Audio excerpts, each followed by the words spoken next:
how bad it has been with Fallout, I honestly just wish that Bethesda completely stopped doing anything that involves Fallout, Elder Scrolls. Honestly, just leave gaming entirely. See how lucky they can get with, I don't know, croquet maybe. Who knows? I don't care. As long as it's not gaming. They have ruined enough at this point. Ladies and gentlemen, is an interesting Fallout update. It comes by way of my good friend Juicehead. Now, Juice posted a video about a week ago now, and I can't believe I completely missed it, but in that video, he talks about Fallout 4 getting another new update, and it's a We didn't miss it though, and it was horrible. claim he's making, and it's definitely what he calls a trust me bro type of thing, but he did verify with other sources before. Now, as someone who's a friend of Juicehead's, I'll go out on a limb and believe him because I've talked to him many times in the past, and I know he is privy to information, honestly, even more than me when it comes to the Bethesda stuff. A lot of people always think I have like a Bethesda insider or something.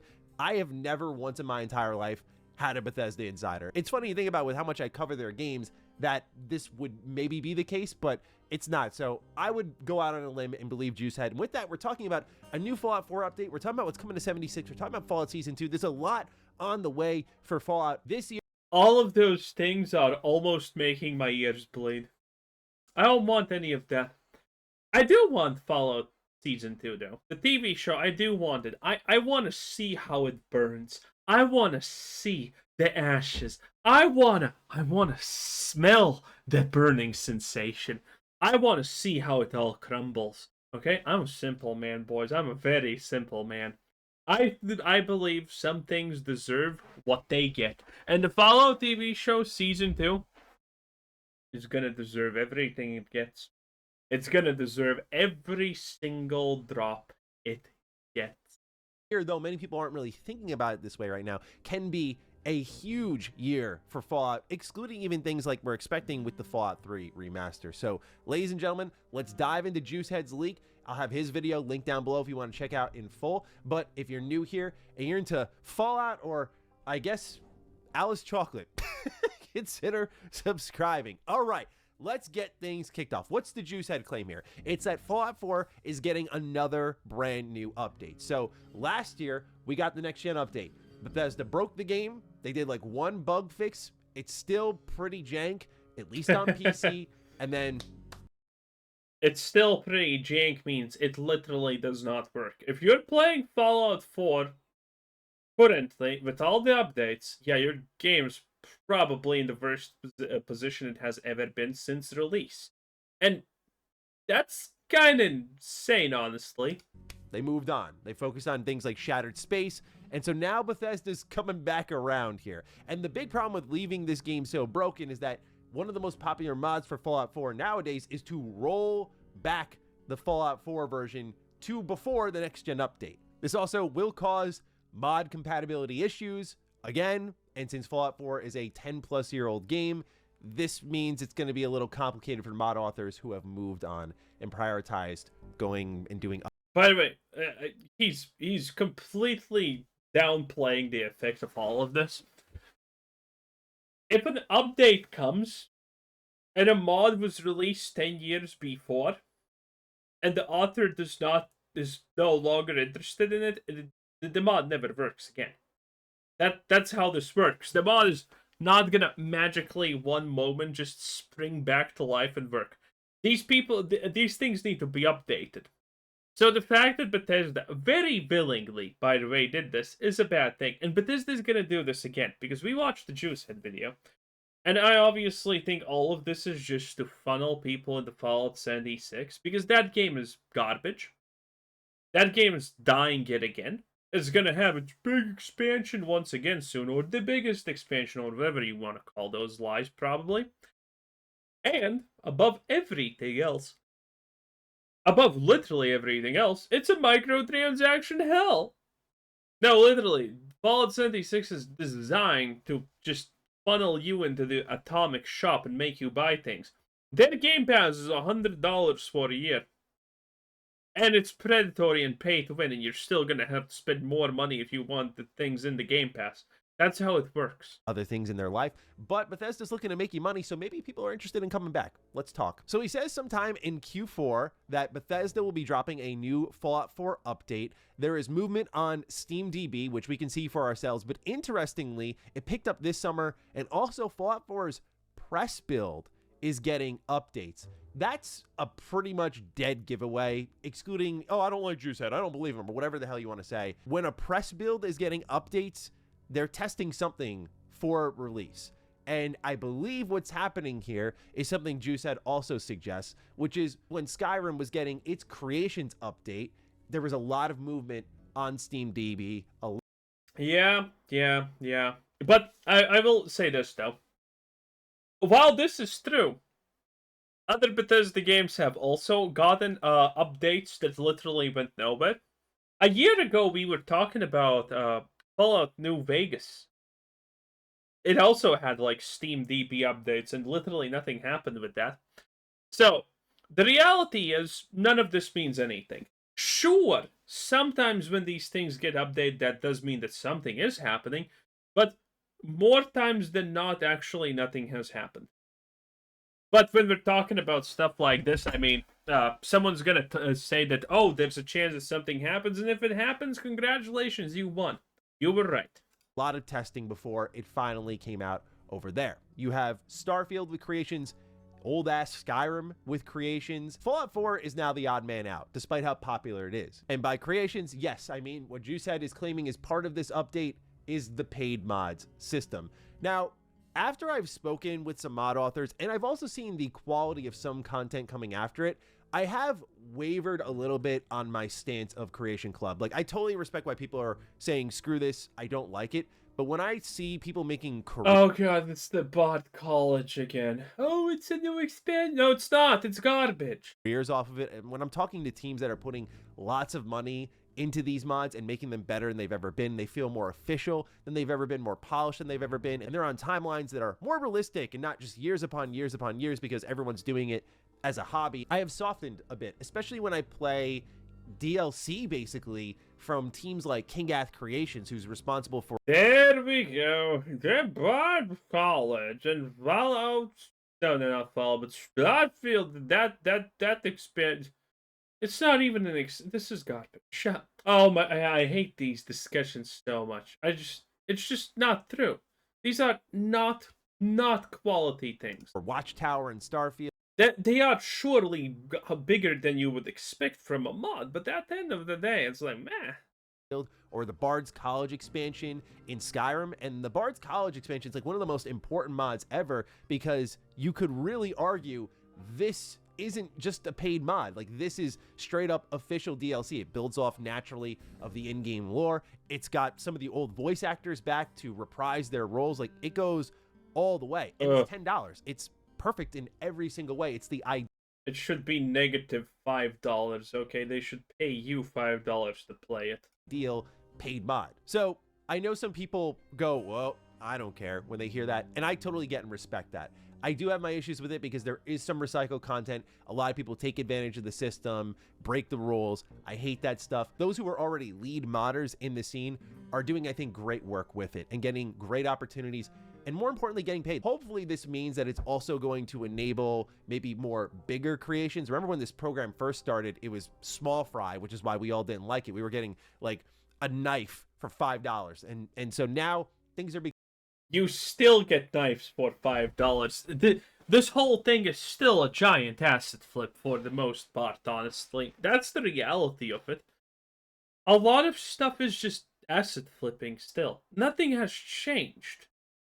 Becoming more ambitious. I hope Fallout 4 is a beneficiary of that. But I do wonder if modders are testing this system in advance, and they already did a similar thing for Skyrim, where modders were testing that creation system in advance. That likely means content will be ready to go at the launch of this system, like brand new content. And this is where we start to get into the broader spectrum of Fallout, because Season 2 is scheduled to arrive December of this year, which I still can't believe. I mean, what a perfect time, too. Like, I'm so excited to coast into Christmas time watching some Fallout. Are you kidding me? That's going to be incredible. So will some of this new content from modders follow that? I'm very interested to see what's happening. Ultimately, though, if I get away from the new content brain for a moment and just think logically, God, I hope they just fix the game. I hate to be even saying that. Fallout 4 was fine, but then they broke it, and now people are rolling back to the original version, and people's mods are going to break again. And I always say to Bethesda, like, I can live with it. You just got to make it worth it. As in, if you're going to touch the thing, you can't break the thing. I think of that scene from SpongeBob where, you know, Patrick's like, touch, don't touch. Like, that's the vibe I get from all of this here. So I'm hoping if Bethesda decides to touch this, make it worth it. But like I said, it's all funneling into Season 2. What we saw after Season 1 of the Fallout... Well, again, it's better to talk about the Fallout TV show because that's going to be more fun. Again, I can't wait. I can't wait to see how they ruin, well, Lucy and the Ghoul. Again, their story plots are fucking over. Well, not really their story plots. No one cares Ghoul's story plots are still alive. Lucy is just like... my dad, where have we heard that one before? And Maximus is the worst character in fiction in probably the last 2 years. Okay, it's been tough. Okay, Rings of Power. He rivals Rings of Power in terms of quality. Okay, make my mushroom explode, boys. That's what we're talking about. It's garbage. It is literally garbage. Oh yeah, I can't wait for this. TV show was a massive boom across the Fallout franchise, and Bethesda in a lot of ways was caught flat-footed with that. I don't think they really understood what they had, and I don't think anyone in either Microsoft or Bethesda proper understands how much we love Fallout until now. Now I think they get it, but before that, I don't think they understood how beloved and how truly... I don't understand the sentence, if I'm being completely honest. Well, what do you mean? The people who watched the Fallout TV show were tourists. Most of those people were tourists. Popular, how global this franchise was until that TV show hit and people were jumping into Fallout 4 and 76, although there were like no new updates planned for these games, and they were seeing incredible player counts way beyond what they had ever had before. So I imagine this update will be synchronized with one of 3 dates, right? There's the Bombs Drop Day, which Bethesda hosted a stream on last year. That's a great place to announce we're doing more for Fallout 4. There's also Fallout 4's 10-year anniversary today. We did do a Fallout 4 10 years later retrospective on this channel to open up this year. And then there's, of course, Season 2 itself to kind of launch it with that and surge people into Fallout 4 is a good play too. But there's a lot of places Bethesda can actually announce and release something for Fallout 4. Personally, I would say keep your eyes on the Fallout Day stream. That seems to be the place that Bethesda was locking in for some announcements, and last year they used that to announce some stuff for 76. Overall, the stream format and what they're trying to do with Fallout and what was announced for 76 was really bad. Is exciting. I just thought the stream itself and the content there wasn't too exciting, but this year I think it can actually be a pretty good one. So now let's get into 76, because that's the other quadrant of big things happening in the Fallout franchise. This all really started when Paris Lilly interviewed John Rush, who's the creative director for Fallout 76 right now, and John claimed that 76 is about to get its biggest update ever. This is a significant claim because I, and Juicehead mentions the same thing in his video, believe the biggest update to ever hit 76 by a country mile was Wastelanders. This had like a full 20-hour voice story, quests, loot. Oh wait, actually that's kind of true. But I think a lot of people obviously think when we're talking about the biggest update, because no one knows what Wastelanders is. No one stayed for that garbage. That was when they first actually added NPCs to the game. Yes, Fallout 76 launched without a single NPC. Well, you had enemy NPCs, I guess, but there was not a single one to talk because Bethesda decided, you know, it's really cool not having a single NPC to talk about. Yeah! You know, that was stupid, obviously. In any case, I think people, when talking about the biggest Fallout update, it's the new one. The one that added the ghouls that broke lore once again. And, you know, the place with tinted red sky. That one. That's the big one. That's what people are thinking, the biggest. Everyone forgets about this because this is not an update. This is a fix for the game that should have been day one. Structured the entire map to put non-hostile NPCs in all these different places that you could talk to, interact with, sometimes get quests from. Like, all of that was done and for free, by the way. So that was already an insane feat, but it was necessary because 76 was in a weak spot. This gave the product hope. To say we have our biggest update ever on the way is exciting because Wastelanders, like, there hasn't been anything for the game like that since then. Everything's been of a decent size, but it's been bit by bit. But here's why I think what John is claiming isn't just empty hype, but also a real possibility. And it goes back to the Nah, it's pretty empty hype. It's gonna be bad. Whatever they're cooking is gonna be bad. TV show. 76 currently has its biggest player count ever and is likely making more money than ever thanks to the surge in attention and, let's be honest, hype it received after the Fallout TV show. So it makes sense that 76, which we have checked the numbers for 76. It's almost at the same point where Bethesda does not think it's profitable. Because we know that Microsoft wanted to shut down 76 at one point, but then came the TV show and the resurgence, and suddenly it was profitable again. We are almost back at the same point where it's no longer profitable. 76 is probably breaking slightly above even in this point. But they are this close, most likely, to yet again being non-profitable. That's the reality of this. So, I mean, stuff's happening. The reality is, after the launch of the TV show, one thing that completely shocked me was the fact that the drop-off of players for Fallout games was not actually big. You needed literally like 2 or 3 months to actually slowly start to see the decay, which was insane considering 76 is not a good game. But the rate of player decay was pretty slow considering everything. It was actually a very good shot. It wasn't nearly as good as something like, for example, Baldur's Gate 3, but still it was one of the better shots that I have ever seen in my life. Maybe it was botting, I'm not sure. For example, Diablo 4, when I look at the Steam charts there, that I think it's full-on botting. I think 90% of players playing Diablo 4 are bots at this point. 100%.